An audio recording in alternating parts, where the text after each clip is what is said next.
Hey, thank you very much for joining me on the Beyond Business YouTube channel for another episode of the Beyond Business podcast. This episode is brought to you by Aerial Elite Solutions.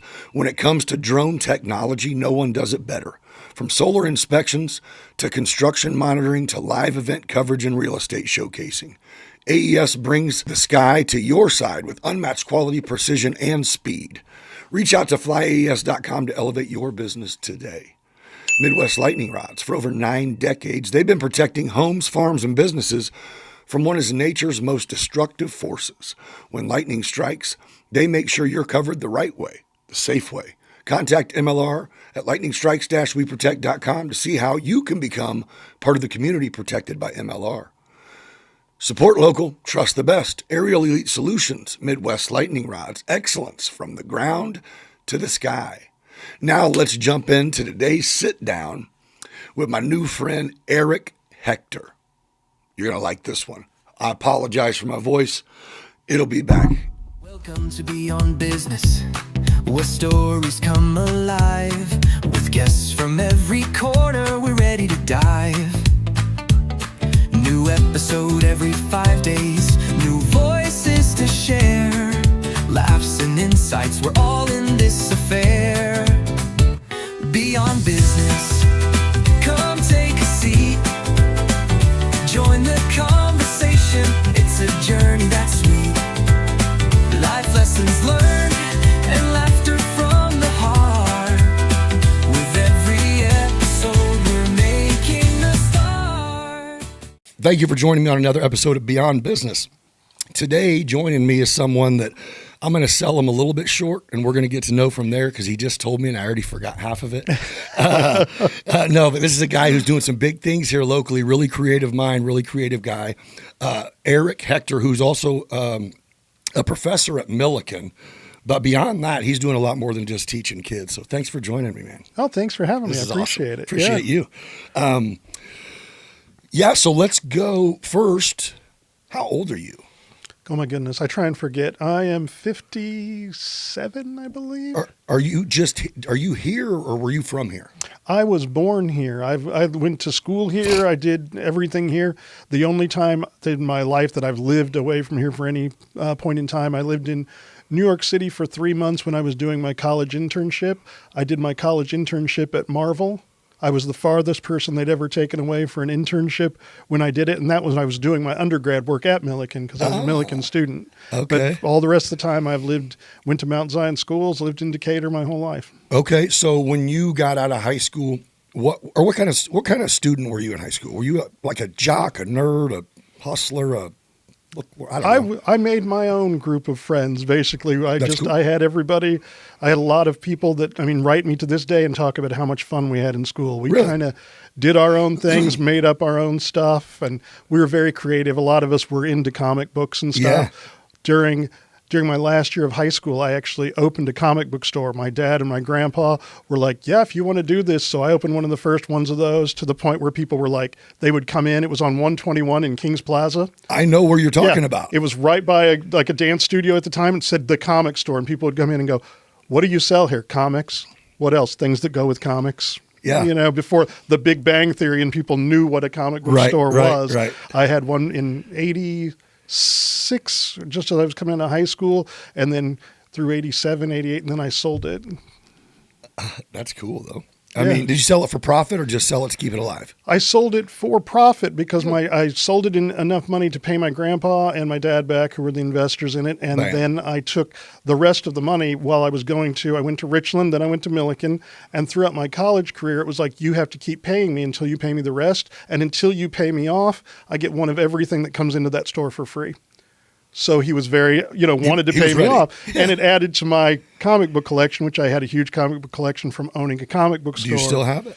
No, I recently sold it. I only have now the comic books which I've worked on, which is a ton. But I had 25,000 something comics, and it was eating up a giant room in my house. But I kept some of those. But I've worked on tons of comics, and I've kept those. Okay. When you say worked on, what do you mean? You're a part of it? Oh, yeah. I've worked for Marvel, DC, Archie Image, Disney, Malibu, Acclaim, Dark Horse, pretty much every comic book company there is I've worked for. I've worked on every property from Batman, Spider-Man, Superman, Justice League, Powerpuff Girls, Barbie, Battlestar Galactica, Star Wars. If it's a property, I've pretty much, Heroic Age Studios, which I own, has done something on it. We're known for, were you familiar with comics? Yeah. You know how they were like all dotty, like a Roy Lichtenstein Yep. painting back in the Yep. day, and now they're all smooth and pretty? Yep. They're smooth and pretty because they're done like in Photoshop. I was the first person ever to use Photoshop to color a monthly Marvel comic. We snuck it through, I think, on Doctor Strange, Sorcerer Supreme number 60 or 70. And everybody was coming in when we did that to the office going, why do your comics look like this, to the editor who helped me? And it's like, because of this way they colored them. And then people started, coming to us, like different companies. Other people started trying to color in Photoshop. And like a big book for DC, because we started at Marvel, because Fabian Nicieza is the one who picked me to do my internship. He is the co-creator of Deadpool, and I owe my whole career to him. He's an awesome guy. And he took a chance with the person I had worked at in my internship. Basically in Marvel, you have editors and assistant editors. And Fabian chose me to do my internship, and I came, and he went out on this tour circuit for the summer. And he's like, so his assistant editor, Evan Skolnick, moved up to be like the editor for the summer, and I kind of moved into the assistant editor position for them. I learned a ton. And so he got to know me really well. So then when I came back later and said, hey, I've got this way of coloring comics that's very different, and so they took a big chance on me to the point where Evan let me color one of his books that he was the editor on. And he's like, if this doesn't work, I'm going to lose my job, right?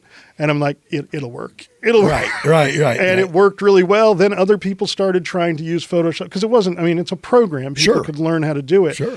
But we had a method for doing it so that other people kind of started doing it. And then we got, I don't know if you ever, who the character Spawn is. Yep. They did a big kind of crossover of Batman Spawn, and they wanted to color it. DC did in the kind of way like we were doing and other people are starting to. And so they did this book. It's going to be their biggest book of the year, and it wouldn't print because they colored it in Photoshop, but they didn't color it in Photoshop in the way we did. So Mark Chiarello, who's another person that's helped me in my career immensely, just a wonderful, wonderful person. He was the head of DC's art department. He was like their production head. And so he came to me through a guy I knew in Chicago and was like, can you get this book to print? I'm like, I can make it print. So they gave me all the pages, and me and one of my buddies who helped me originally when I was first starting Heroic Age, Ken Mesnard, we were working on a book, and I'm like, I can make this print. I know the method to do it. So we sat down and altered all their files, gave them back to him, and he's like, you want to start coloring Justice League? I'm like, yes, I do. So Really? So yeah, and we were one of the first people to be credited as like they had colorists who would just color them with markers, and then you'd enter them into a computer. Well, we started getting a credit which was called separations, because other artists would see our color work and go, well, I want my colors to look like what you do. So colorists would find us and say, color this book, and we would get a separations credit. So we started coloring and separating, and we did the first 5-color comic book in DC's history, where cyan, magenta, yellow, black make most of your printed material. But they had this character called Neron, who's like the devil. They wanted it to be Dayglow. Every time. So we figured out a way to do that. We did the first 3D ray traced cover of a Marvel comic ever with a guy here, a local guy, Steve Mellon, figured that out. It took the computer like a week to draw it. Your phone could do it in like 2 seconds nowadays. Crazy, but right? Back then it was like, we got known for doing a lot of kind of firsts. And from there we started working for a lot of different folks in comics. I got That's to know huge, a lot dude. of cool people. I'm just saying, I don't know. Well, no, I think everybody is aware. Every freaking superhero movie, show, cartoon is based on comics. I mean, so that's what I'm saying. Like, that's a huge industry. Yeah, the best part was my childhood hero. I love Stan Lee. I just think he's like the coolest. Yeah. And I got to meet Stan Lee not as a fan, but as a coworker. It was like Bobby Chase, who was the editor of the X-Men. It's like, Stan, come here. This is Eric. He works with us. So I got to, like, it was, we're bros, man. Yeah, it was like awesome. They tell you not to meet your heroes because they say they're all horrible. Like, he was super cool, like as it cool worked. as could be. It worked out, yeah. So why wouldn't you?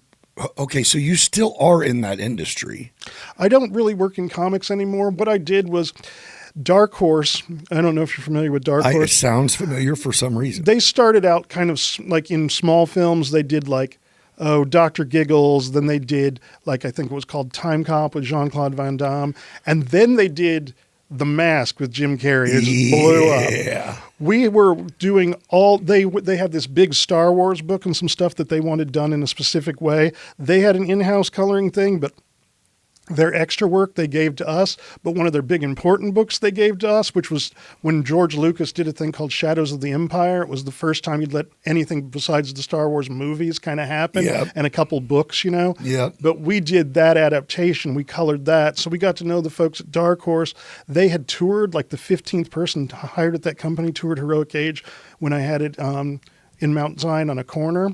And they had moved from comics into movies, and comics is like at one time we were just coloring so many comics. I had like tons of different computers networked together and things, but it was getting, easier and easier for one person to do it because you didn't have to have a method. Computers were getting faster and different. So I kind of transitioned, and we worked in comics for, 25 years, probably 20. Yeah. Right. In that amount of time.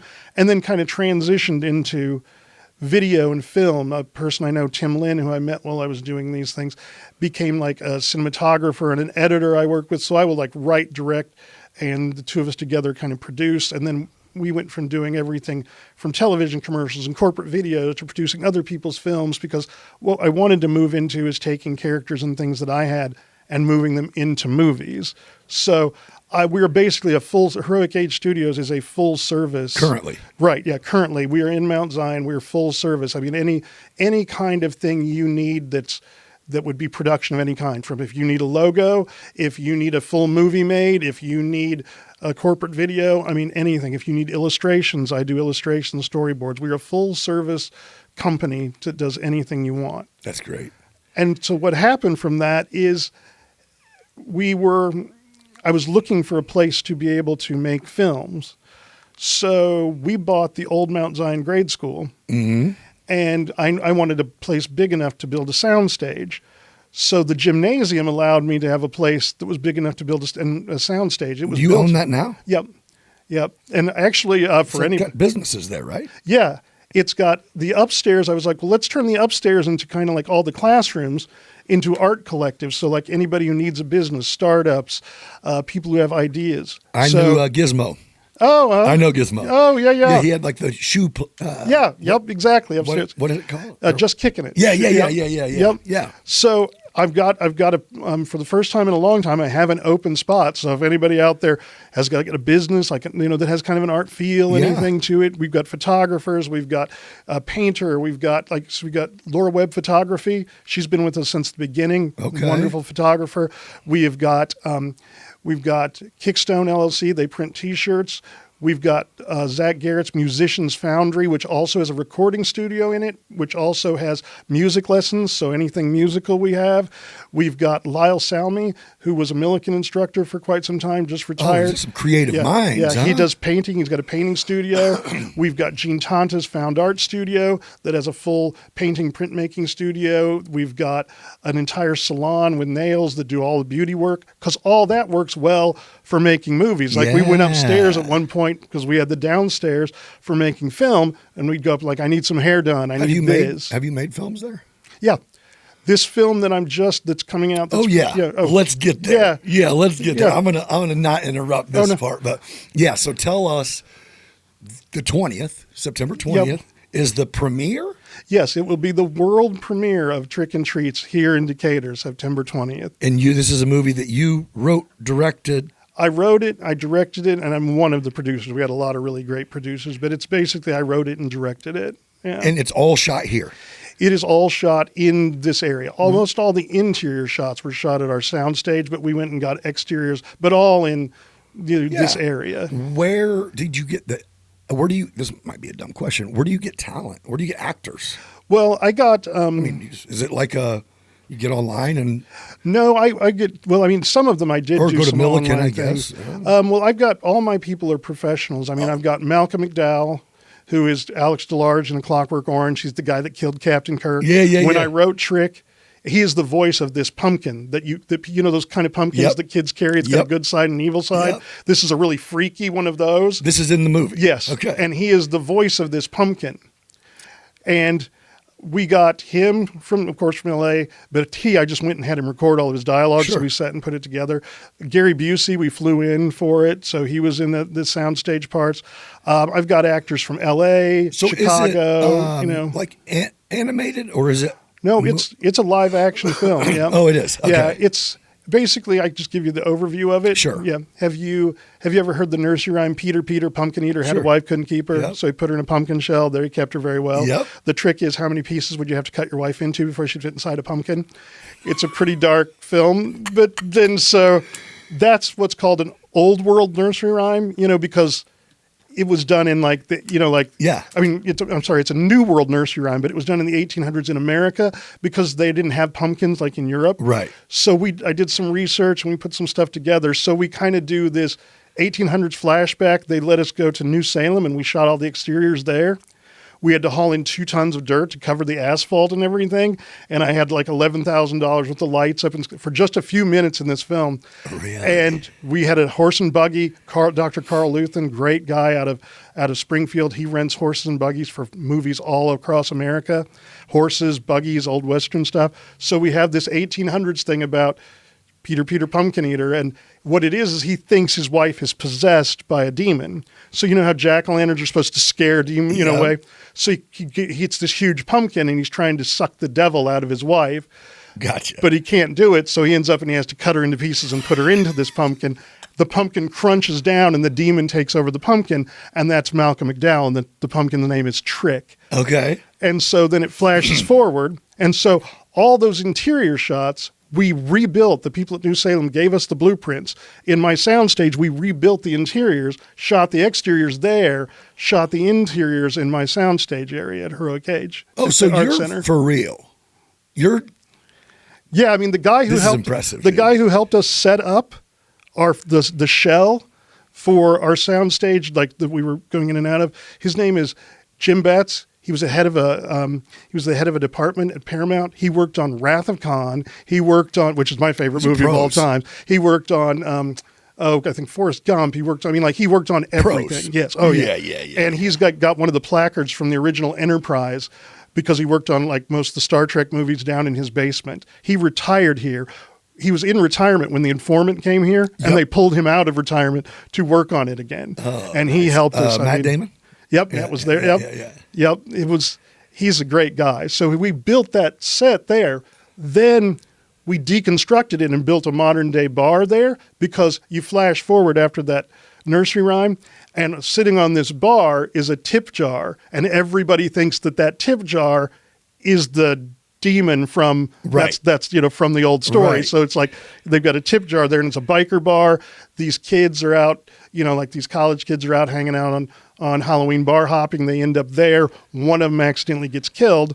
And then you think it's going to be like a Saw film because they can't let them go. They're going to torture and kill all these kids. These girls are all left because the guy gets killed. Yeah. But what really happens is the pumpkin on the bar starts talking in the girl's head and teaches her how to trick her way. And you don't know if it's just in her head because okay. she kind of has to maybe betray her friends to buy herself time. So is it just in her head? It's an excuse and she's a little off? Or is it really a demonic pumpkin that's teaching her how to do all these things? And it's called Trick and Treats. How long have you had this written? I had it written a long time ago, and then I rewrote it to be a kind of a different thing. But I had the idea all the way back when I was at Millikan. Even I had a little sketch of Trick and Treats back in my undergrad days. So is this like the first complete by yourself thing that you've... Yeah, I've produced films. I've been an associate producer on things. I've got brought Heroic Age's resources to them. I've done, I've got an IMDb credits to do different things. But this is your this is baby. the first. Yeah, this is the first one I wrote, directed, and produced through my own company. So this is all us. So if you like it, everybody in Heroic How Age do should you get feel? some credit. If they hate it, it's me. How you feel? How do I feel? Yeah. I think it's great. I mean, it's. Is it hard to... I mean, you know what it took to get to every scene. So are you able to watch it with a clear, open mind or not a chance? No, I watch it though. So you'll see how good it is this Saturday by looking at other people's if people faces. react, And the thing is, movie making, like I tell everybody, I didn't make this film. If you hate it, it's my fault. Sure. But if you love it, we got All the such great great people. actors. Yeah. I mean, if I come into a movie, I got 3 great ideas. That movie's got 3 great ideas. My cinematographer has 3 great ideas. Those 3 actors have 3 great ideas. We the got editor's a bunch got of good ideas. That now. movie's Yeah, filled with a bunch of ideas, you know? yeah. And so I don't take credit for all that. We had some fantastic artists. We had fantastic special effects people. And we were filming this, then COVID hit, which pushed it back a year. And then I didn't really have a time. I had to put it out. Other different things had happened, but I met a guy who was doing all our CG effects. And just to give you an example of like the buy-in that people have to this, his name's Jeff Meslowski, and he was working with me on putting the effects together. And I had 90 special effects shots this movie needed. And he would like read through the script and be working on something. He goes, it'd be super cool. And I'm like, yeah, you know what the special effects budget is. He's like, no, let's go ahead and make it super cool. So it's like, as long as we had the time and I wasn't rushing him, he That's would great. extend the thing. So it now has 180 special effects shots in it. Hell yeah. So it got what it needed to. It is actually, and if anybody wants to support us, there are 2 or 3 things to do to support us, because film in Central Illinois is growing. They up in Chicago, they want to send money downstate now because of the Illinois film tax credit. There's a huge tax credit for making movies in Illinois, but it's still expensive to make them if you only make them in Chicago. Right. So they have been sending capital downstate, and they want to know there's some places in Champaign. There's some place like a place in Savoy that's a beautiful studio space they've built. Okay. And so there's more money coming downstate. So if we want to prove that our community can do this and be successful at it, one, go to the premiere, at the Lincoln. Support it. Lavelle Hunt's, has done such wonderful things with the Lincoln. Oh, man. But go there, watch it. But we are also on it. I have a deal for North American VOD, North American streaming, and North American Blu-ray and DVD. If we can get over 200 right now on the pre-orders, it comes on October 7th. It will go on to Apple, the Apple TV. It's going to be on like all these other things. It'll be on So 200 Amazon. pre-orders to watch the show. If 200 people pre-order that before it comes up for sale, they will most likely put us on the top of the page when it comes out on October 7th. So a horror movie, top of the page In October. That'd be That's a good right day. next to Freddie and Jason. Yep. And that was the whole hope, that Trick will become like a Chucky or a Freddy or Mike. He's like the R-rated Jack Skellington. He's a big pumpkin head, Sure. I like it, dude. What a creative guy, huh? No, thanks. I try and surround myself with people that I think are more talented than me, and then I just kind of like grab Fall everybody in. together and let's go do this together. Feel like you guys can all do some stuff. Yeah, we got some good folks. I mean, like I cannot say enough about, like Tim Lynn, who is, worked with me forever, who's the cinematographer, the editor. Like I said, Jeff Maslowski, he is amazing. Eric Watkins, another local person who does music composition, band recording. His music is phenomenal. It like elevates this film. It's great. So how did you get, I mean, let's be honest, color coding or whatever, coloring comic books is not even in the same realm of making movies. Right? In a way, though, because I also draw and I also write things. So drawing comic book panels are very much like a storyboard, right? Oh, okay. So if you hand your crew a storyboard from all my years in comics, the cinematographer can look at it and say, oh, I see where the lighting's coming from. This is all blue and this is all orange. I see, oh, you want a close-up for this. Oh, you want, So that gave me a good ability because... you're saying essentially you learned storyboards to start your career, and that's what it is to do a movie. Yeah, and we'd also worked together so long in doing countless television commercials, countless corporate videos. Right. And one of the ways back in the old days you could get like a client, I would draw the storyboards out and show it to them. It's like, this is what it'll look like. And they're like, oh, yeah, I want a commercial like that or a video like that. Yeah. So Tim and I had worked together for years in doing that. And those kind of things would help us get clients as well as then be the method for, because I had for Trick and Treats to raise money for it. Yeah. I did a bunch of sketches, and one of my guys, Darren Moore, who's super talented, one of my painters from Heroic Age, painted them all. And then I sent them out and people could see what the movie was going to be like. But I also gave those to, here's the costume department, make them look like this. Here's the casting department. I want people who look like this. Oh, here, we're going to make sets that look like this. Most indie films don't have a big art department. Well, I had myself, all these people who'd worked in comics for years. They were art killers. Yeah. And it's like, here's what we want it to look like, you know? Yeah, it's actually just the opposite of not having anything to do with each other, which is what my thought was. But yeah, now that you break it down, it's like. And we worked on a lot of like pretty dark kind of horror comics too. Yeah. We worked on everything from from Powerpuff Girls though to House of Secrets. House of Secrets is pretty dark. Yeah. So kind of gives you like those kind of, you know. So you're a Millikan professor as a hobby. Well, I'm kind of a Millikan professor for multiple reasons. One of them being, though, I wouldn't have been able to do the things I did. My folks didn't have any money, you know what I mean? And I would not have been in a room with those computers that I learned well enough to create this brand new method if not for Millikan. Right. If not for Millikan, I wouldn't have been able to reach out to Fabian Nicieza and say, hey, I need an internship where I met all these people and got them to trust me. Right. And also, too, though, all these young creatives, to be surrounded by them, you know, that keeps me going. You know, I mean, like you're seeing what they're doing. We just put together, I started in the arts technology department, but myself, Professor Jessa Wilcox and Professor Johnny Power, we've all worked together. And now Millikan has a film degree. You can go get a degree in cinema and video production. That's awesome. And they are making their own films. They have debuted their films. They did one at the Lincoln and made a good amount of money. They did one on campus and made money. So being around all these young filmmakers, and some of them I brought onto my projects to do stuff, but it keeps me like energized and seeing what's new. Oh, and, you know, so I don't turn into like some old fossil just sitting there going, you know, in my day. Yeah. You know? I don't know what these kids are doing now. But yeah. Well, so that's it too, because I mean, I'm coming up on 50 here pretty quick. And there's a lot of people our age that are in technology era denial. And it's like, are you kidding me? How are you not? Open your eyes. You're going to get left in the freaking dust. Oh, yeah. I mean, I think that's what's nuts is you are being able to see personally on hard work that you've done in your life. You can now, if you can master prompting AI, isn't it nuts that it's like. Yep. I actually, there's a big, you know, pushback back and forth from people on that in academia and in art and things. But I kind of look at it as, it's a tool. It's a tool, and it's also a tool that breaks down barriers.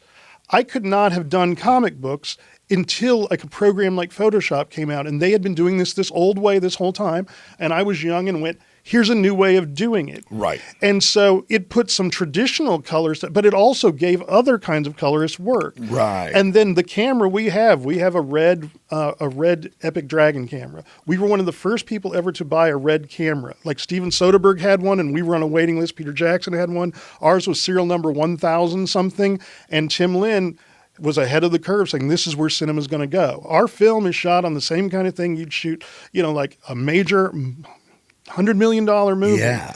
And I wouldn't have been able to do that without that new tool. Like you said, it's a tool. It broke barriers now. It changed some things. And I see AI as that same type of thing. Same. It is, you know, I used to tell my independent film students, it's like, well, you know, they write movies like they're in a cafe because, you know, it used to be you can't have 100 orcs running down a hill.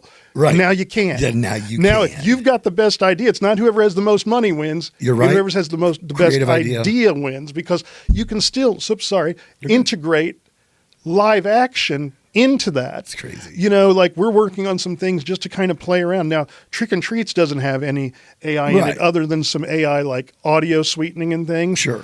But I think, you know, moving forward, have you ever seen like, The Mandalorian or shows like that? You know how they're filmed in what's called the volume? Yep.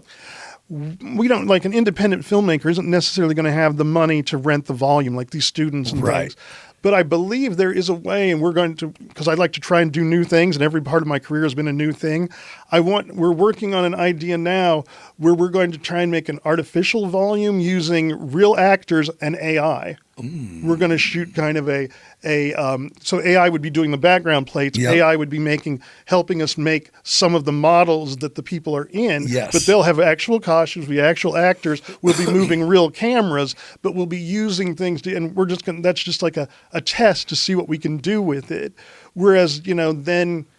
Like I said, I mean, there'll always be people doing these jobs, but you just want to learn the tools, see what you can do with that tool to help break barriers down. Because then somebody could use something like that as their ticket to go, okay, now I want to do this $1 billion movie. Look what I did with this.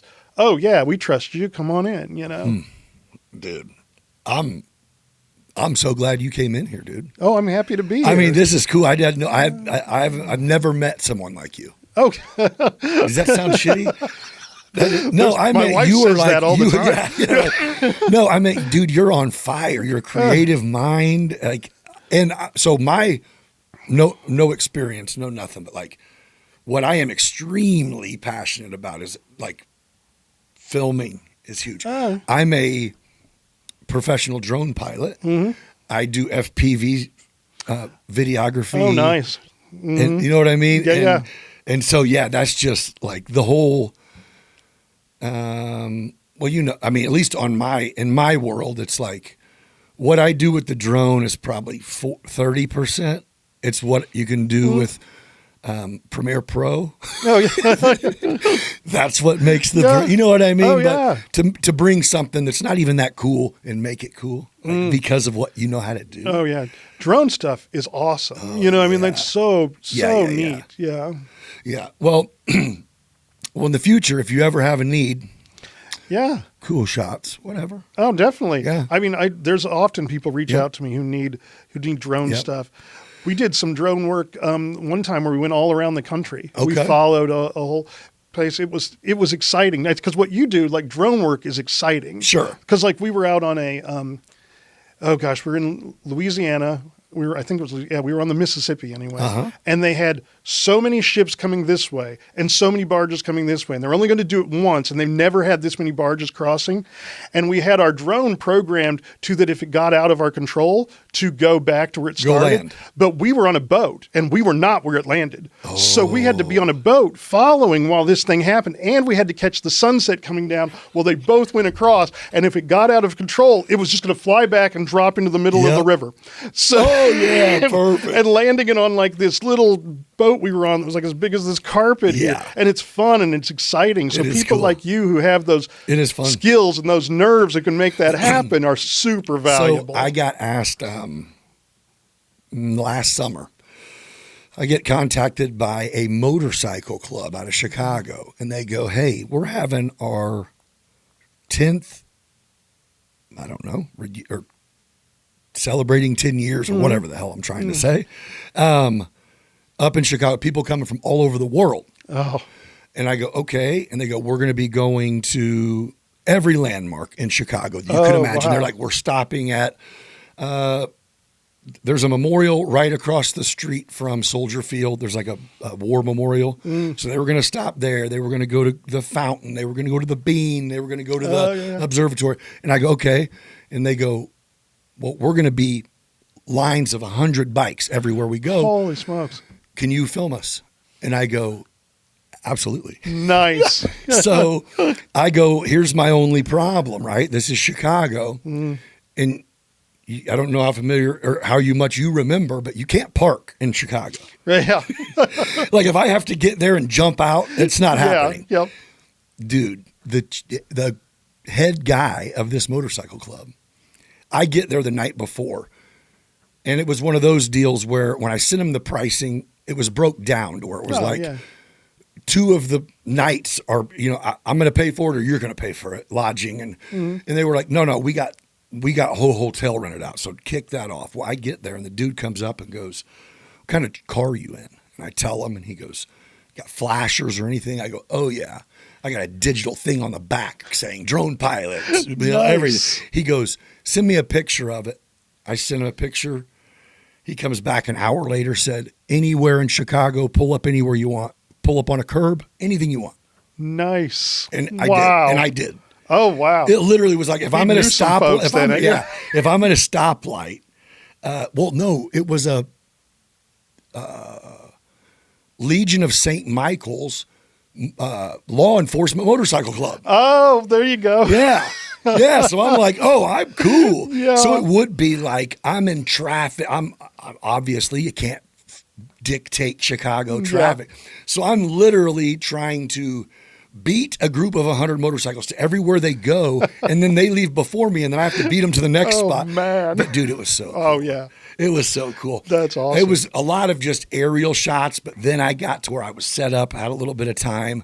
I put the goggles on, and I flew right through them. Nice.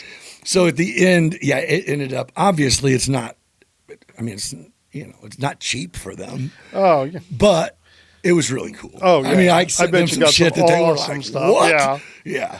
So, yeah, it's just fun, man. That's super cool. So my company does more like inspection work. Mm-hmm. I'm just Right, yeah. You know what I mean? I'll go put my goggles on and fly. Oh, yeah. Because it's fun. It's Yep. cool. And I can film. Well, hell, we got now where it's like 4K 120s. So Yeah. you could do dynamite stuff. Oh, I mean, yeah. So yeah, it's fun. That's super Either way. awesome. But that, that makes sense. Like, like they always even say in film, it's like you do 2 for them and 1 for you. It's like, so I've, I did all these commercials so that I could do, and then I'm making, certain films because it's like, oh, well, I can buy this. I can justify buying this because I'm going to do this. Oh, well, now I have this, so I can use it in my movie. For sure. For sure. No, that's really cool. I mean, I want to see that movie really bad. I can't wait to see it. So here's what's going to happen though, is I am going to do everything I can to get them 200, bro. Oh, I That's appreciate it. going to be no problem. I appreciate it. Yeah, if you just go to Apple, it's right now. If you go onto Apple, you're like Apple TV, and you just search Trick and, now not Trick R, that's a whole different movie. Trick and, just by the time you get to A, it'll put up Trick and Treats, and it's up for pre-order now. Okay, so Trick and Treats. I'm going to put a picture up right now of what the what the cover looks like. Yeah, right? that'd be great. People, go to Apple TV, pre-order it. Let's get this man on the top of the charts, right? I mean, appreciate it. Yeah, no. And if they have the, if they have the time, if they have the ability, if we can get people, and that all the pre-order has to be done before, like, if we could get by October 5th, because the 7th when it comes out. And if you have time on the September 20th, this weekend, if we can pack the Lincoln, that'll be so great. Yes. And we're going to have people there. We're going to do a Q&A afterwards. We're going to have, a red carpet at the beginning. So it starts like at 5. So you can show up and get, red carpet deal, get your photo taken in front of the backdrops, just like a total, like an LA premiere. Right. Around 7-ish, we'll start the movie, watch the movie till 8:45, a little Q&A afterwards. And you'll be able to, talk with some of the folks that I've mentioned here, Well, so that is what I think I had mentioned when Tammy and I first started talking, and she, obviously our dates weren't correct, but either way, it was, I go, man, can I come to, I said, you guys are doing like actual premiere Q&A, whatever. I said, I got mobile equipment. She goes, yes. Oh yeah. Come on. But then it was like, I was like, oh, I was just pumped. As soon as I heard what you did, I just was excited to meet you. Cause like I said, I have no skills in the department whatsoever. Well, it but seems like you do. I mean, like, just different, video just skills, like, but you got to have an eye, like to frame those shots on a drone. You know? I feel you, but I'm the one who looks at regular videography and I'm going, why can't I make mine do that? Why is everybody so smooth? You know what I mean? Like, I got the damn it gimbal. Like, yeah, well, whatever. Yeah, and we all do that. I mean, look at it like and go, oh, if only. Well, if only. yes. Yeah. And so, that's kind of what even made me bring it up. And you probably know this, but obviously, since I'm a drone pilot, I see it all the time. 100% of the shows we watch, when it goes from one scene to the next scene, you're going to see a drone shot of a city, of a water tower, of a farm, you know what I mean? Oh, yeah. That's what it is. It's a great establishing shot. You know where you are. Exactly. This is where you're at now. You know where you're at, Yeah. Exactly. Let me interrupt this conversation for just a quick second to shout out and plug the sponsors of the show. Aerial Elite Solutions. When it comes to drone technology, no one does it better. From solar inspections to construction monitoring to live event coverage and real estate showcasing, AES brings the sky to your side with unmatched quality, precision, and speed. Reach out to flyaes.com to elevate your business today. Midwest Lightning Rods. For nearly 100 years, they've been protecting homes, farms, and businesses from one of nature's most destructive forces. When lightning strikes, they make sure you're covered the right way, the safe way. Contact MLR today at lightningstrikes-weprotect.com to see how you can become part of the community protected by MLR. Support local, trust the best. Aerial Elite Solutions, Midwest Lightning Rods. Excellence from the ground to the sky. Let's get back into it. That's what there's a couple realtors here in town who I think their websites are, they didn't steal it because they asked me, but I would just do, random kind of pans of downtown Decatur or something just with cool sunset. It's like, hey, can we buy that? I'm like, just stay. Oh, that's awesome. You know what I mean? Yeah. Hey, why don't you get up off his feet, dude? Oh, no, he's cool. Yeah. His name's Drone. Oh, really? Yeah. When I first became a drone pilot, I got him as a puppy, and we traveled the U.S. doing telecom towers, dude. That's awesome. Yeah. Oh, Drone. Is he as controllable as a drone, or does he have a mind of his own? No, he's good, dude. He actually has separation anxiety, so he's like, where's my dad? Like, he looks scary, but he's a sissy. Like, yeah, just stand there and look tough. There you go. It's like, I can do that. Okay, I got you. Yes, sir. Please don't leave, though. Please. So last time, I was doing a podcast the other day, and I put him in the back because the person said, like, they stopped at the front door and was like, don't open, don't let me in. And I'm like, hold on, I'll put him up. We're in here, and I mean, 5 minutes in, it sounds like is someone breaking in? It's like, no, he just misses me. He just got to get back to Dad. We'll reduce noise on the audio on this after. Yeah. It sounds like there's a dog going crazy. There is. That's him crying. Everybody watching that episode, tears in their eyes. Right. Get the dog in there. Yeah. So at Milliken, what do you teach? I teach in the arts technology department, so I teach screenwriting. I teach honors horror screenwriting. I teach specific. Yeah, well, the honors courses have to be kind of specific, so I tailor them. I teach directing for the camera. I teach the director's vision. I teach storytelling, which is like a fundamental kind of course. I teach a character design course. I teach AT 110, which is like Photoshop Illustrator. Teach a bunch of classes? Yeah, and those are always different times. I'm also. The Milliken students have what's called 1901. 1901 is their own indie film company, and they run it. They make the films. They do, and Johnny Power is the faculty advisor for the production part of the company, and I'm the faculty advisor for the executive board. So they make decisions of what they're going to make, how they're going to make them, and they put these films out. Because Milliken's whole thing, one of the things I really like about Milliken is that performance learning. It's like I always tell students, it's like if you come to Milliken and you take our courses, you're not going to leave with a 4-year degree saying you need 2 years of experience. You're going to leave with a degree and experience. You're not going to leave Milliken going, I want to be a filmmaker. You're going to leave Milliken going, I'm a filmmaker.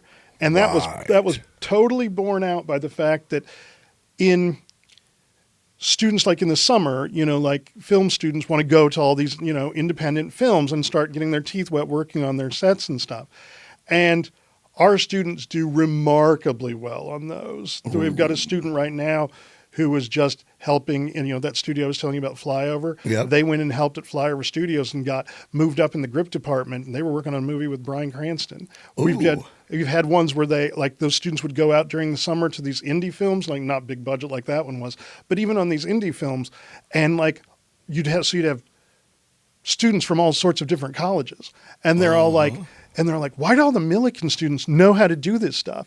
It's because, we let them touch the gear. They run a film company. It's not only the upperclassmen who get to do this stuff. They're making movies. So they go in and they know how to do this stuff because they had to do it. So that's Milliken specific. Yeah, Milliken is performance learning is Milliken's thing. Now, there are other schools who do a version of that, but Milliken is very much better than that. I mean, at the end of the day, college isn't cheap.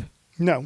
If you got a tuition, then you busted. I mean, if you got a scholarship, then you busted your ass to get it. So, very valid point. To leave out of there and go, okay, now I need to learn Yeah. how to do a job. Yeah. Wait a minute. Right. And Milliken's great because not only it's not only with 1901 with our film thing, they have a thing called Milliken Creates, which is an advertising agency the students run. So they leave with advertising work in their portfolio. They run the Blue Connection downtown. That's a real gallery that the students run, so they know how to run a gallery. We've got a music deal. We've got, where the students are making their own record. Yeah. They graduate having done the thing, you know? Yeah. I seen they had put out a clip, of like maybe people moving into the woods. Mm-hmm. Super cool. Yeah. Just a really short kind of, not stupid, but just a dumb little. Oh, yeah. Here's what we're just, again, so I'm one of those people that I do create content, and so everywhere I look, that's kind of just what I'm, you know what I mean? It's one of those. I think what you're doing here is super cool. I've had some ideas for some programs like this I wanted to put together. Yeah. So I've got some things that I think would do well. And the other thing is too now, Trick and Treats will exist forever. It sits there and streaming and all that. And every time somebody watches it, we all make money. Yeah. So creating different discussions, different things about indie filmmaking, things, or about horror, or just about film in general, about trends, and then using that to focus to a thing, so that we can do more and more and more. Because I really honestly thank you for bringing me in here, and I really appreciate what you're doing, because to me this is the future. People sitting around talking like this. This is taking over. Talk shows are disappearing. The news is disappearing. This is where people do things. I tell you what, and it was what made this is episode 75, and it's my therapy. I'm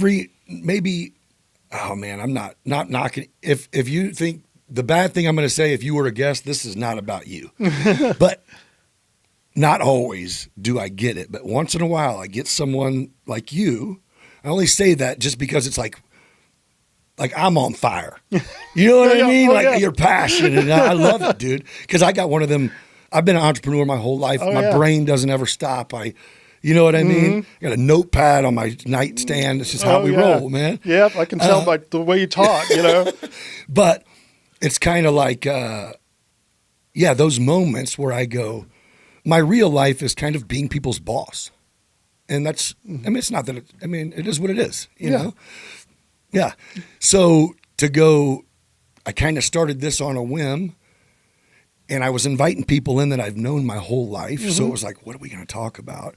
And then that's when I realized I didn't know the people that I've known my whole life. You know what I mean? It's I know you, and we don't talk about work because who talks about work after work? You know what I mean? It was so digging into people's, it almost became it's odd because I've been in business for 25 years and I've learned more since December of 2024 by talking to people so much smarter than me. You know what I mean? I'm just going. Or they just come from a different background, or have a different life experience, Yes. And to have their take on it is almost like, because I'm one of them. I'll take someone's idea. If I'm dead set on something and you convince me otherwise, I'll change my mind right now. Mm-hmm. Yeah. I'm not. No, it's good to do that. That's how we learn and process. You know what I mean? If your mind is so narrowly closed that you can't accept new information, by definition, you can't learn anything. Bam. Bam. No, you're right. And I'm the opposite. I'm going, I don't got enough time to learn the shit that it could be learned. Amen. Yeah. I look at myself all the time and go, you can't be that old. There's so much more left to do. Right. No kidding. Am I going to get 120 out of this life? I don't know what your plan is, God, but I'm going to need to feel a little bit better. Oh yeah. I cannot say enough about, I tell everybody, just because at the beginning of the year, I don't know if you want to get into this, but I missed last semester teaching because in February, I was put in I was in the intensive care unit for over a month. I was not expected to live. They brought all three Recently? Just this February. They brought all three of my boys in to say goodbye. My wife, everything was they flew me in a helicopter to St. Louis. They're going to put me on an ECMO machine and all this. But I tell everybody that Jesus and Joan saved my life. There were so many people praying for me, and there were so many, and I basically started to come back. When I came home, I was like, I had oxygen and everything. Doctors look at me now and they're like, you're a miracle, dude. I cannot What was imagine. wrong? What happened? I had a massive pulmonary embolism through blood clots the size of like almost a bigger fist that were formed across the top of my lungs down into my heart. Which there's no way of knowing, right? You know, it was because the whole year I'd just been, they thought, I mean, I had a collapsed lung and a paralyzed diaphragm, and I was just thinking, okay, it's just these things, you know, and then I got like COVID and pneumonia just because, you know, and I was thinking, oh, it's nothing just because of all of this. And my wife was like, let me act like a dude and say I'm good. Yeah, I was like, I'm fine. Don't worry. Rub some dirt on it. And so I'd been doing that for quite some time until eventually my wife is like, I'm calling an ambulance. You're going. And had I not, they told me like, yeah, you would have died that night. So it's just like what you said. I mean, every day is a gift to me. Every day is a gift to my parents or to my kids. So you ended up not, I mean, from your kids and your wife's standpoint, I mean, not that yours doesn't matter, but they were about to lose you. Mm-hmm. Yeah, it was, and my wife's going to bring that up at the premiere because we went through so many different things with this film, but it was set up, and I was like, while I was laying there, I was like, this is how it's going to, because it was already sold. We were waiting till Halloween came out because I sold it a year. I mean, we already had distributors, so I knew it was going out everywhere, and I wanted to make sure all my investors were good, and all the people who worked on it, that this wasn't going to disappear because anything happened to me, and it was, I had it all set up, but even I was like, okay, here's where this stuff is, and you've got to do this. Just check with these 3 people. They'll make sure everything's taken care of. It'll, you know, it's not going to go away. Dude. Your life is, I appreciate that. Man. That's solid. You know what I mean? Just a solid person, man.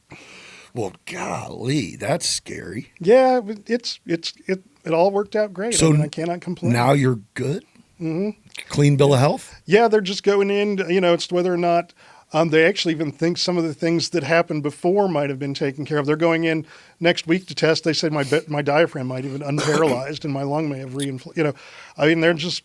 You a godly man?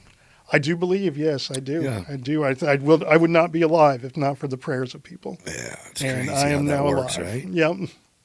That just means I think this is it just means there's something else, right? Mm-hmm. There's something else. Yeah, we can't know everything because the things we claim to know just keep changing. Yeah. You know, so there's something beyond us. There's something more. It's like, you know, like you look at these things, well, until they built the Eiffel Tower, the pyramids were the tallest man-made things on Earth. Right. So you're not telling me that maybe we didn't forget some wisdom that was there before, maybe that took us a while to, you know, right. You know, right. Well, I think, and maybe it is just because it's like life. I don't know if it's. I'm going to just say old. I don't know if it's when I started. The older I get, the more obvious God is. Mm-hmm. You know what I mean? Oh, yeah. To where it's like, I mean, no, we're not surely going to argue whether this exists or not. Well, like, step outside, do a 360, come back in. There's people now. It's funny. I was watching, you know, and I like to talk about the things you're not supposed to talk about. Oh, yeah. I always like to talk about God and different things. Sure. But I also like physics. And there's this whole thing in physics, which is so funny, that these people put together this long argument, which I won't go into now, that basically is arguing for we live in a simulation. So it's like you're willing to put all of these arguments together, but you couldn't just go, okay, we live in a simulation and God simulated it. Like you won't make that one, you know, and he was like high-end physicists going, yeah, and, you know, scientifically it could be this. But it's like, well, then you can call it the simulation and I can call it God and we just agree. Right. He already has 85 other names. No, you're right. But I don't know. It's almost, some topics, it's almost like you're ignorant if you, at least my opinion is like you're ignorant if you don't, like it's the Charlie Kirk guy that just got killed. Oh, right? No. If you think that was a good move. Yeah, you can't. Death is not a good move. You can't ever advocate for killing a person, whether you hate all their ideas or you love all their ideas, because the minute you say, you know, I think it's a good idea if we kill somebody who has an idea different from me, somebody's going to go, you know, that thing he just said about ideas different than me, that's an idea different than mine. Bam. I'm going to kill him. It's like we all have to agree. We all have to love each other. We all have to come together and say, I can disagree, but killing somebody is way beyond the pay. What's crazy is like, we're having this conversation. we know that everybody knows, you know what I mean? What the world needs now. That song's been out forever. Oh, yeah. You know what I mean? To where it's like, are we seriously? I just don't know, man. It's scary. The thing that I think is interesting on that is that you know, we all watch, you know, I just always bring everything back to movies or Star Trek somehow. But, Yeah. But, you know, you watch movies like The Terminator or The Matrix and all these things, and these machines build themselves to kill us. It's like, no, the AI doesn't build a machine to kill us. It's like, why do I want those cumbersome arms and legs? What it does is what the machine is doing now. It convinces us to hate each other. It's like, oh, this person likes it if I say this. This person likes it if I say this. Let's make them hate one another for clicks. There's no reason to hate somebody because they voted for somebody different than me. There's no reason to hate somebody because they have a political difference from mine or they have a philosophy of the world that's different than mine. We should just all love each other, get along as best we can, you know. And you don't have to be the same. You don't have to agree. I think some of my best friends are the polar opposite of me, and I love them completely. I would do anything for them, and the same them for me. Yeah, but Apple, Amazon, Nike, Reebok, they have groups of people that are brilliant that disagree, and their job is to go into a room and disagree. Yeah.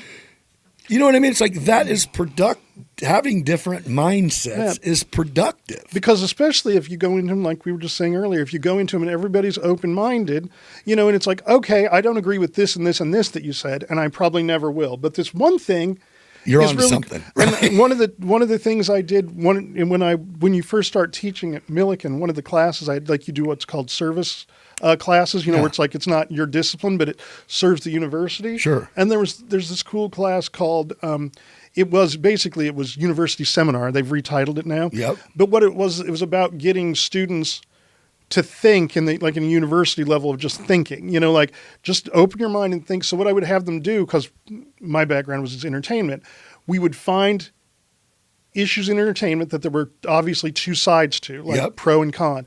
And then I told them, what I want you to do is present both sides. And the way you get an A is I don't know which one of the two sides you're on. Bam. If you can tell both sides and you don't agree with this side, but you're going to tell me both the arguments, because then it makes it even better when you're going to convince someone who doesn't believe what you believe because you know and understand their argument. You're just not just knee jerk, that person's wrong or that person's evil. Yeah. It's like, no, that person's different than me. I understand what they're going to say because I've looked at it. Right. And here's what I think is different than what you're going to say. And it was such a good class because all these young people, you know, talking. Yeah, and they were talking and they were, you know, and like they would give theirs and then you'd be like at the end we'd go, I would ask the class, okay, who thinks they're on this side? And who thinks they're on this side? And a lot of times it'd be 50, you know, no one would know because they'd argued both sides really well. And, you know, they weren't serious or world-ending topics. They were entertainment topics. That's straight hardcore training, though, you know what I mean? To go, okay, I have to act like. Yeah. And then they had the option of, okay, now do you want to tell us what you think and how you countermand the arguments that you gave so well for the other side? Because now you know them. Oh, yeah. You know? Oh, so you're creating the argument against you. Yeah. It's like, you know that. How would you do it? And it just gets them thinking, which that's a super useful skill to be able to sit down with somebody you don't agree with and come to some kind of meeting of the minds. And you may never agree. Like some people may have a completely different philosophy and the whole thing is that's great. That's what makes us awesome because, you know, like you think differently than me. And in this situation, what you're thinking is probably going to work way better than what I was thinking. So I want you on my team. So when this comes up. If we all thought the same, we're going to sync together. Oh, yeah. Yeah. Nothing's better than when we all get together. Nothing's better than that. And that's why I like movie making. It's a bunch of people, technicians, artists, all coming together to make something that they're all into, you know? Yeah.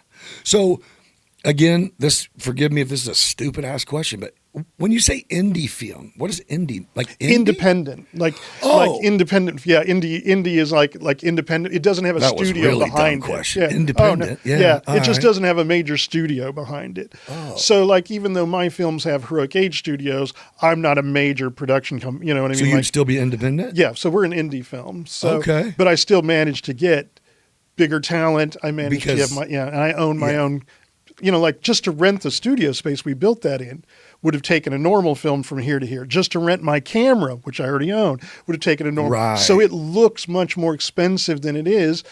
And I know a lot of people from years and years in the business and like the projects I've worked on and the things, people will take my call, and I know people who, know people who know people. Hard and, work paying off. Yeah. They've shaken hands. Yeah, so, I mean, like I wanted, when I wrote Trick, I wanted it to be Malcolm McDowell because I think he's one of the greatest screen villains of all time. Oh, you knew it. Oh, yeah. And I mean, it's like, it's got to be Malcolm McDowell. And at first it was like, I'm never going to be able to afford him.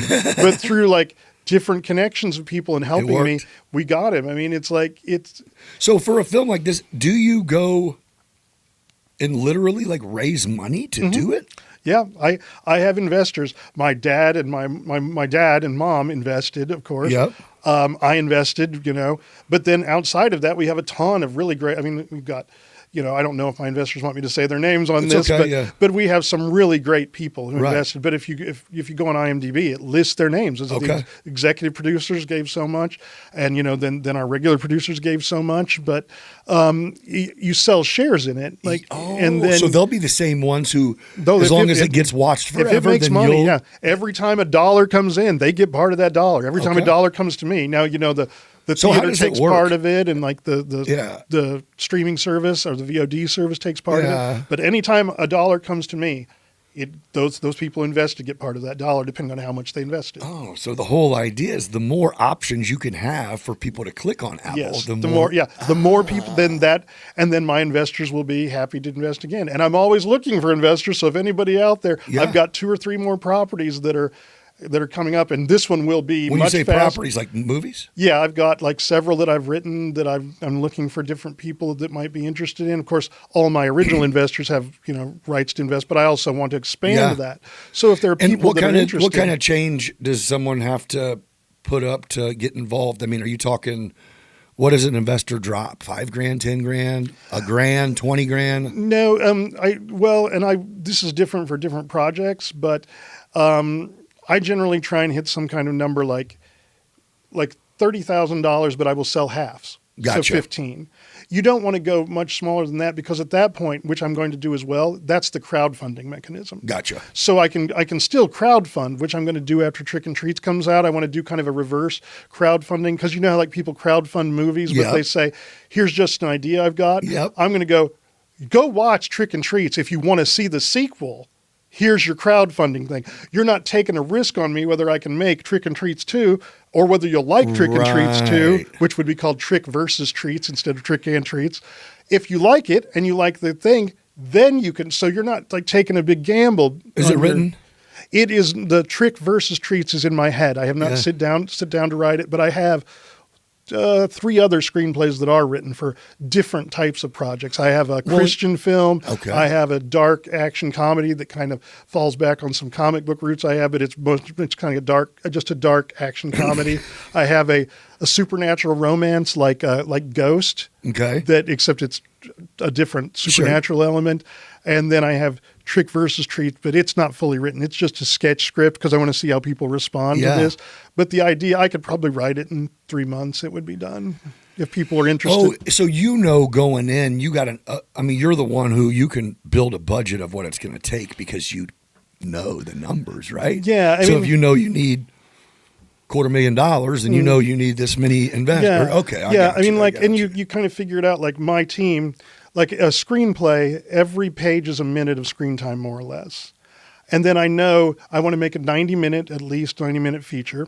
I know my team shoots about 5 pages a day, depending on like sometimes less, sometimes more, but it's an average of 5 pages a day. Oh, so you can. So then I narrow condense it down. Time. Yeah, and then I'm like, what I need is this much. I mean, like, I'd like to get if I was going to make another one of these films for this type of thing, I think I'd want at least like $500,000. Right. So like at that point, maybe I would go up to $50,000 investors, but you could do a half at 25. Yeah. So if you're just 50,000 investors, you only need 10. Yes. And the good thing about it is a movie investment is a pure tax write-off, So if you've got somebody who's like, I'd like a cool tax write-off and to be part of this, I don't care if it makes any money. Right. That's a fun thing for them. The other thing though is Heroic Age Studios is an Illinois-based film company. Illinois has a 30% film tax credit. So if we like say we made Trick and Treats 2, and if the day it was done, nothing ever happened to it, even though I'm pretty much guaranteed to be able to get it out because I already got this one out. Right. But even if it never went out, the state writes you a check for 30% of everything you spent in Illinois. Because you made Because a you movie. shot in Illinois, and they want to bring movies here. So you can either use that to promo it. Oh, You yeah. could use that if like your investors made a deal and went, well, we're investing in a $500,000 movie. It's really going to be this much because we're going to put this much into it from this Right. fake the state. Yeah. And it's just a cool way to take money that a lot of times goes upstate. No qualms with upstate, but bring some of it down here Right. too, because that's Well, and we it's have a lot of different. talented artists down here. And Chicago's awesome, right? But it's a whole nother world. Yeah. Like compared to here, I mean, from the cost to the pace to the Oh yeah. everything. Everything. I can- Parking. oh yeah. I can make 3 phone calls, block off any road I want. I mean, I had the stuntmen for a commercial that Tim Lynn and I did one time. I brought the stuntmen from The Dark Knight down to Moweaqua, and they threw a car sideways in the middle of the road because the mayor was like, yeah, no worries, we'll close it all off. In Chicago, that would have been more than the budget of that entire commercial. Just to shut the I mean, it was just yes. like, there's no way. Yes. Yes. Yeah, good point. So you make commercials, huh? I make You make whatever. Yeah, I will make. I mean, Do you like I said, advertise anything. to make it? I mean, I guess that's what I'm saying is, are you promoting yourself as being that, or are you kind of just focused on making your stuff? I haven't been promoting myself as heavily like I used to. I mean, that was my full-time gig before I started teaching and stuff. And some of that's like a hustle. It's for younger people, just kind of like comics. I was like, yeah, I've done that. I've done Yeah. everything in that. Yeah. It's a game for like younger people. Yeah. And it also stopped paying as well as it used to. So I was said like, comic book. books. Yeah. So I kind of moved into the film stuff, but I paid my dues doing commercials and corporate video, but I will do any of that for anybody because I have people that work with me and for me. And if it's not a project I myself want to do, I will put it together for the best way possible with a good quality team, and I'll oversee it. Or if you want me to do it, I'll do it. Right. So I do anything that somebody wants me to do that's creative. From like, if you came to me with a commercial you wanted, I'll do it. If you came to me with I'm good at bringing folks together. So now I know you. So somebody's like, they're like, well, I need this. I've got this idea. I'm like, well, I know a guy. Yeah, what we'll right. do is I'll have my guys here shooting on the ground. I'll have him doing this. And I can bring these things together. It's really cool. That's it, right? Again, another person that it goes, there's no shortcut. If you didn't start with a blessing of getting in on a great internship back in the day that just trickled. Oh, yeah. However, you don't get to shake hands and you don't get to rub shoulders if you're lazy, if you're not a hard worker. So it's not like you just fell in. Yeah. No. It's like, I tell students. You like, lassoed Photoshop before people knew how to use it. I mean, come on. Yeah, I mean, it was something I was passionate about. Yeah. And I was developing. I'll never forget when we were first starting Heroic Age, we started in my folks' basement, like with a few computers. My grandfather, I would go to banks, and I had a thing from Marvel saying they want me to color comics for them. And I would go to the bank and go, I need to buy computers. And they're like, I don't know what you mean coloring comics. Like, I'm not going to loan you money for that. And so I'm like, I have a contract from a very big company. Like Marvel, your kid's lunchbox? Yeah. And they're like, yeah, no. So I talked to my grandfather, and he was like, he had a bunch of money, like not a bunch, because we were very poor, all my family. Yeah. But he had some money he had saved in CDs. Sure. And he's like, those CDs are about to come due. Well, here's what we'll do. I'll take them out. You pay me more interest than I was making on the CD. It's your And money. then you can borrow it, and then you're doing this and you're paying it off. He goes, and Eric, I'll tell you a secret. I'll be dead soon, and you can say I don't owe a living man anything. I'm like, God bless you, Grandpa. Thank you. He's one of the greatest guys I ever knew. And my dad helped in different things, but my dad worked at Firestone. Yeah. That's what he did. And when they closed Firestone down, basically not closed it down, but they came in and they bought it, and they were trying to move all the people who'd been in a long time out. So they're going to make him work 12s. My dad had rheumatoid arthritis. There was no way he's working 12s. So then it's like I brought him over, and he ran the coloring part of Heroic Age for me for years. He had never turned on a Macintosh computer. And by the time he had stopped working with me, he'd run that office so smoothly that the people at DC and Warner Brothers called my dad the miracle worker. When his mother died, Warner Brothers sent this huge thing of roses. Really? And this is from a guy who he never got to go Just to college. old Firestone worker. And he wanted to do more, you know what I Yeah. mean? And he just hadn't had the opportunity to do more. And I mean, he did. How cool. He was talking with these folks in New York and, both coasts, making sure all their stuff got done, Way better career. He loved it. Yeah, it's nice. And, and he supported me through this. He's one of the investors in this film. Yeah. So. Yeah. So have they already sat down and watched it, or will they see the premiere? My folks have watched it. My brother, who helped with a lot, my cinematographer has watched it, because we watched it a million times. Right. And the people on the finishing side have watched it. But even my folks and my brother did all the construction artwork, all the sculpting, all the different big things. My brother did not watch the final version. My wife, who helped with a lot of stuff, she has seen the final sound edited version. There's probably 6 of us, in total who worked on it. Cinematographer, editor, VFX, the art, the design, head of design, and those folks. So, but most everybody, like the actors, because they started on this a long time ago because COVID shutting it down and different, they're going to come back and see this. And I mean, it's the first time they've ever seen it. A lot of the people who worked on it are going to be like, so I hope they like it. They're the ones I don't want to let down. Yeah. I don't want them to be disappointed because they gave me their all. Those actors, oh my goodness.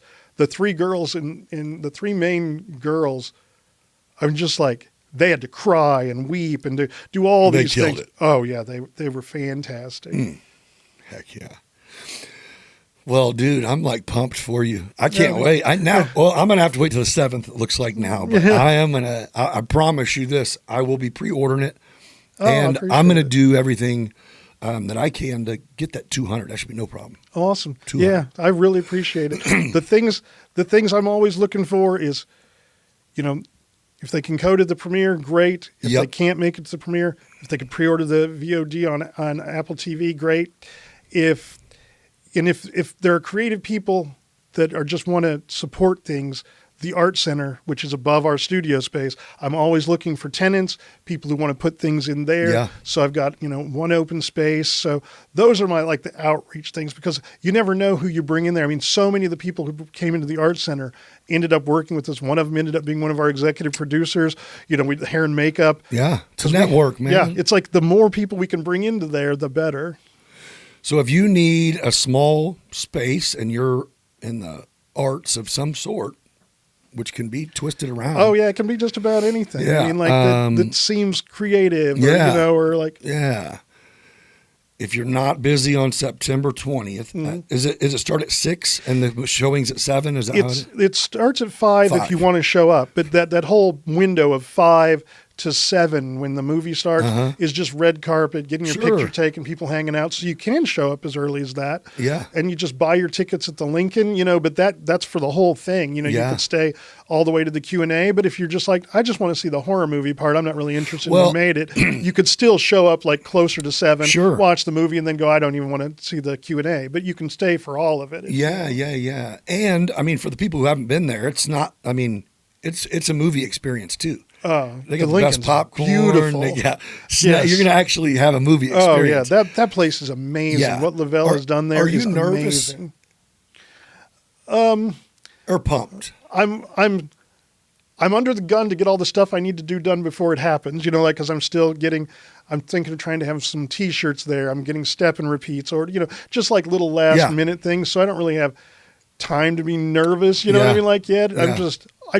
I'm really grateful. I'm grateful to be alive, to be there. I'm grateful to the people who really worked on it. I'm grateful to people like Lavelle letting us use such a cool venue. I'm grateful that all these people gave so much that when we went to show it at a place like that, it's accepted on Apple, it's accepted on Amazon. You know what I mean? I'm grateful for all these people and their hard work, and and I hope they like it. That's what I'm, the people who were in it. I mean, I hope the audience loves it and reacts. I mean, you're always, Well, we can agree that everyone doesn't ever like. Well, no, not true. Yeah. Not true. I mean, Yeah, there's some universally loved things. Yeah. This will not be one of those things, but there are You're some like, this is universally not loved Buddy things. the Elf. Yes, and I want to make sure that everybody understands, like, if they want to support me, but I don't want people coming thinking that this is a dark film. It's okay. It's what it's supposed to be. It's what you it's made. an R-rated horror film. So if you're disturbed by, self-harm or situations that like Get violence into the Halloween spirit and come watch a gory, freaky it is show. the best thing. I don't know if I already told you the story or if I told it earlier this morning. Okay. Because I tell it all the time, but it's Sure. one of my favorite things. Have you seen Clockwork Orange with the Malcolm McDowell? Yes. So, that character, Alex DeLarge, he Yeah. plays, to me, is like one of the greatest villains in cinema history. He's so dark and evil, but you still want to like him because he's charming. And the best thing about meeting him is he's like looking through the script like this, and he looks up and he's like, oh my, this is exceedingly dark. so when Alex DeLarge tells you your film is dark, Like, you're kind of you're in pushing for, it, bro. Yeah, it's like, so that's the kind of film it is. So if that thing bothers you, I don't want anybody coming and being upset by it. Oh, But if I you can't love that imagine. kind of thing, Yeah. show up for that kind I of think thing. there's a lot of people who would like it. Yeah. I mean, there's a reason that Saw did good, and they made 20 of them because people like that weird Yep. shit. Yeah. It is something. Yeah. There's so, What's the one that I don't know if they were like, I don't know what Asian race they were, but it was a big movie. They had you're talking Squid Games. Squid Games. Yeah. Golly. Korea. Yeah. Yeah. I didn't want to say something to be wrong, but how it's like, what's going on here? I can't understand it. Oh, if they don't move, they're getting shot. Oh, let's keep watching. Yeah, Squid Games was Crazy wild, cool, man. But it was so neat. It was so visual, and it had with the masks and the shapes and the whole. Yeah, it was, very good put together. Mhm. Yeah. And they created something cool out of it. Oh yeah, Well, that everybody knows. yeah. But so I mean, as of the 7th, I guess you could potentially have a really freaking big. It'd be awesome, yeah. I mean, and it'll go. The other thing that Trick and Treats is designed to do is, like, as of the 7th, it'll go on video on demand, so it'll have a window for that. Then eventually it'll be on streaming. And the goal is that Trick and Treats is what's called an evergreen. So every year around Halloween, hopefully people will be like, oh, I want to watch a Halloween movie. There's when one. you go I'll to the try search that bar, one. and as soon as you type in HAL, here's one. So that people will see it a lot. You know what I mean? Like, It's really cool, man. Well, I'm excited for you, dude. I'm happy for you that you're alive too. I didn't know you almost lost that. Yeah, no, I can't. I'm going on my speech. I've been practicing for the premiere. I'm like, I say, welcome to this premiere. It would be a much different occasion had I not made it. Yeah. So, but you'd still all be here. So, but then I wouldn't be able to tell when somebody in the back screams, "You suck!" Yeah, because I wouldn't. I'd be dead. So, that's crazy. I mean, it's good you can look at it like that, right? How else do you look at it though? Oh yeah, I mean. You made it, bro. Every day's a gift. I can't, I just got to be as good as I can be and be as kind and loving as I can and try and make the world a better place. That's important. It is. Love really my is. kids, love my wife, and just be as good as I can, try and help the students, and just be as good a person as I can be. Well, that's called building a legacy, man. You know what I mean? It's way bigger than anything else. You can't even do it on purpose. You just do it, and you do it. So, thank you. Good job, dude. I mean, I'm really impressed. You got me. I'm fired up. Just your passion is awesome, and I wish you the best of luck.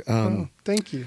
But yeah, for sure, you guys, if you ain't doing nothing this Saturday, go watch some gory, freaking scary movie take your wife, let her curl up next to you and bury your head in your shoulder. You know what I mean? Go do it. Yeah, I like it. Yeah, and if you are busy, I told him we're going to get to 200. Let's go. I need you guys. There's 4,000, 5,000 of you. Get 200 of you. Apple TV right now. Trick and Treat. Here's what the cover looks like right here. Nice. Oh, wait. Yeah, matter of fact, I got it. It's done. Oh, yeah. We just did all that. But no, dude, I really appreciate your time and just getting to know you, man. I had no idea what I was walking into, and that sometimes that just works out great. Yeah, no, it's been fantastic. Yeah, it's really cool. I can tell we have some kindred spirit action going on. You're a good guy to talk with. Yeah, likewise, man. Well, I'm going to wrap this up, and good luck on your premiere. We're going to definitely Matter of fact, when you guys are watching this whole episode, the premiere has already happened, but you're going to have seen definitely some snippets of us talking about it and trying to get you guys out there, because it's damn sure coming out before October 7th, because you guys got some subscribing to do. No. Well, thank you very much. Yeah, best of luck to you. I'm definitely going to keep tabs and hopefully even just keep in touch with you, man. Oh, yeah, definitely. Yeah, see what's going on. Yeah. But, well, thank you guys for joining me on another episode of Beyond Business. We will catch you again in 5 days. Until then, be kind to each other. See you. Thanks. Yeah. Thanks again for joining me on this episode. I really enjoyed this sit down. What an awesome guy. Go check out that movie that he's got going. Let's support what he's doing. This is something that's really cool, really neat. I just enjoyed it. But before we go, here's another quick word from the companies that made it all possible, which they're my companies. Aerial Elite Solutions. When it comes to drone technology, no one does it better. From solar inspections to construction monitoring to live event coverage and real estate, showcasing AES brings the sky to your side with unmatched quality, precision, and speed. Reach out to flyaes.com to elevate your business today. Midwest Lightning Rods. For over 9 decades, they've been protecting homes, farms, and businesses from one of nature's most destructive forces. When lightning strikes, they make sure you're covered the right way and the safe way. Contact MLR today at lightningstrikes-weprotect.com to see how you can become part of the community protected by MLR. Support local. Trust the best. Aerial Elite Solutions. Midwest Lightning Rods. Excellence from the ground to the sky. Thank you again for joining me on this episode. And if you're new to this, I really encourage you to subscribe to the channel. We got some good stuff that comes out daily, plus a new episode with usually someone new every 5 days. So we try to keep it live, keep it popping. Thank you very much. Love somebody today. Be kind to somebody for no reason today. Help somebody for no reason today. Make the world a better place, because we're all a part of it. I'll catch you in 5 days. Till then, be kind to each other.